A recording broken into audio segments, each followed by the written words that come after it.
প্রিয় দর্শক, কৃষি উদ্যোক্তা, কৃষিপ্রেমী ভাই বোনেরা, আসসালামু আলাইকুম। দেশ ও দেশের বাইরে থেকে যারা দেখছেন সবাইকে ওয়েলকাম করছি আলহুদা হাঁসের খামার নিবেদিত আজকের কৃষি ডকুমেন্টারি ভিডিওতে। প্রিয় ভিউয়ার্স, আজকে আপনাদের দেখাবো রানিং ডিম পাড়া হাঁস এবং এখানে কতগুলো হাঁস রয়েছে এবং কতগুলো ডিম পাচ্ছি সেই সম্পর্কে থাকবে আজকের ভিডিওতে। পুরো ভিডিও জুড়ে আমি আছি মোহাম্মদ ফজলে রাব্বির সঙ্গে থাকবো।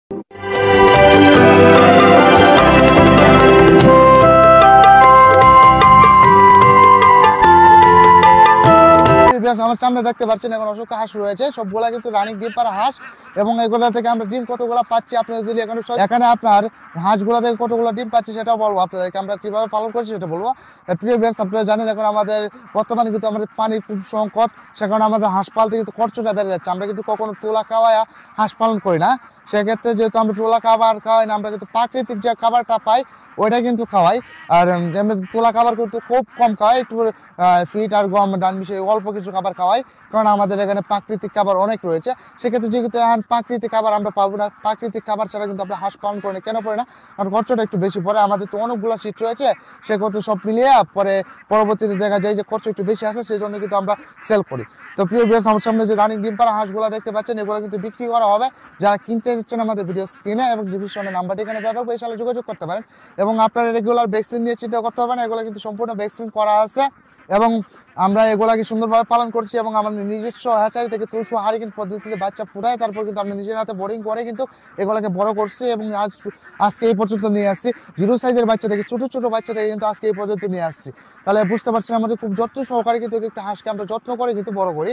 আমাদের নিজের শরীরের যত্ন ততটা করি না, যত যত্ন আমরা হাঁসকে করি, কারণ এটা দ্বারা আমাদের রিজিকের সোর্স, এটা দিয়ে আমরা রিজিক চলে, তো সেটাকে যত্ন নিতে হবে। কারণ আপনি যে কোনো বিজনেস করেন না কেন, সেই বিজনেসটাকে সবসময় গুরুত্ব দিতে হবে, কারণ ওই বিজনেস দিয়ে আপনার পরিবার চলে বা আপনার যে সামগ্রী যে প্রয়োজনীয় জিনিস আছে সব কিন্তু ওই বিজনেস থেকে আসে। তো আমাদের যেহেতু হাঁসের বিজনেস, ওই হাঁস থেকে আমাদের ইনভেস্ট করি, আমরা হাঁস থেকে ইনভেস্ট করে কিন্তু আমরা টাকা ইনকাম করি বা বিক্রি করে আমরা টাকা ইনকাম করি, বা ওইখান থেকে কিন্তু আমাদের ইনকামের সোর্সটা আসে। সেই জন্য কিন্তু আমরা হাঁসকে খুব যত্ন করি বা হাঁসের খুব কেয়ার করি, যেটা আপনারা হয়তো করতে পারেন না। সেই জন্য আপনারা অনেক সময় অনেক মোকাবেলা করেন বা অনেক রোগবেলায় মোকাবেলা করেন, আপনি সঠিক সময় ওষুধ দিতে পারেন না, সঠিক সময় ভ্যাকসিনটা করতে পারেন না, বা ভ্যাকসিন নিশ্চিত হাঁস পান না। তো ভ্যাকসিন নিশ্চিত যারা হাঁস না পাচ্ছেন, আমাদের হাঁসগুলো কিন্তু সম্পূর্ণ ভ্যাকসিন নিশ্চিত আছে, এটা নিয়ে চিন্তা করতে হবে না। আমাদের যতগুলো সিট রয়েছে, শুধু এই সিটটা না, আমাদের যতগুলো সিট রয়েছে সবগুলাই কিন্তু ভ্যাকসিন নিশ্চিত আছে, ওটা নিয়ে আপনাকে চিন্তা করতে হবে। প্রিভিয়াস এটা কালার যদি বলতে চাই, এটা কালার কিন্তু বাদামি, কিন্তু দেখতে কিন্তু অনেক সুন্দর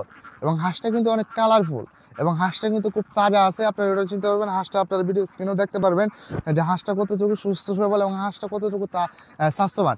আমি যদি বলি ভাই, সব প্রায় 1600 থেকে 1700 গ্রাম হয়ে যাবে। আর এখন দেখতে পাচ্ছেন যে শামুক এই জায়গায় কিন্তু আগে পানি ছিল, পানি থাকার পরে কিন্তু শামুক ছিল। এখন কিন্তু আমরা এই জায়গাতে ভিডিওটা করার জন্য কিন্তু এখানে রাখার পরে দেখছি জায়গাতে কিন্তু প্রাকৃতিক খাবার পাচ্ছে।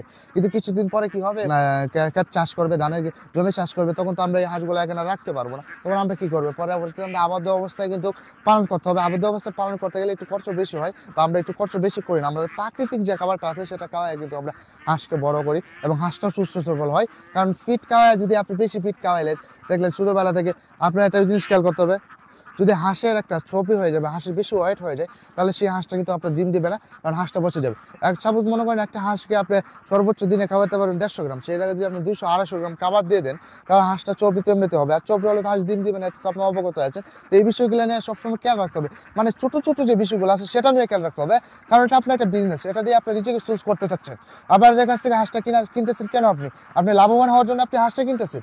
আপনি যদি সুন্দরভাবে পালন না করতে পারেন বা সুন্দরভাবে যদি সবকিছু না করতে পারেন, তো লসের মুখোমুখি হবেন। তাহলে যদি আপনাকে বিন্দু পরিমাণ যে ভুলটা আছে, সেই ভুলটাকে আপনি ধরতে হবে বা সেই ভুলটাকে সমাধান করতে হবে। আপনি বিন্দু পরিমাণ এটা একটা সামান্য ভুল, এটা কিন্তু কি করবো, না এরকম করা যাবে না। শুধু যদি ছোট ছোট ভুল হয় সেটাকেও আপনি সমাধান করতে হবে। প্রিভিয়াস ডিমের হিসাবটা যেটা বলি আমরা, ডিমের হিসাবটা আপনাকে আমরা খামার থেকে ডিমটা কতটুকু পাচ্ছি সেটা জেনে আপনাদেরকে জানাবো ইনশাল্লাহ। তো প্রিভিয়াস আজকের ভিডিওটা লম্বা করবো না, অনেক দেরি হয়ে গেছে। তো এই পর্যন্ত দেখা হবে অন্য কোনো ভিডিওতে, অন্য কোনো পর্বে। তো তখন ভালো থাকুন, সুস্থ থাকুন, আসসালামু আলাইকুম।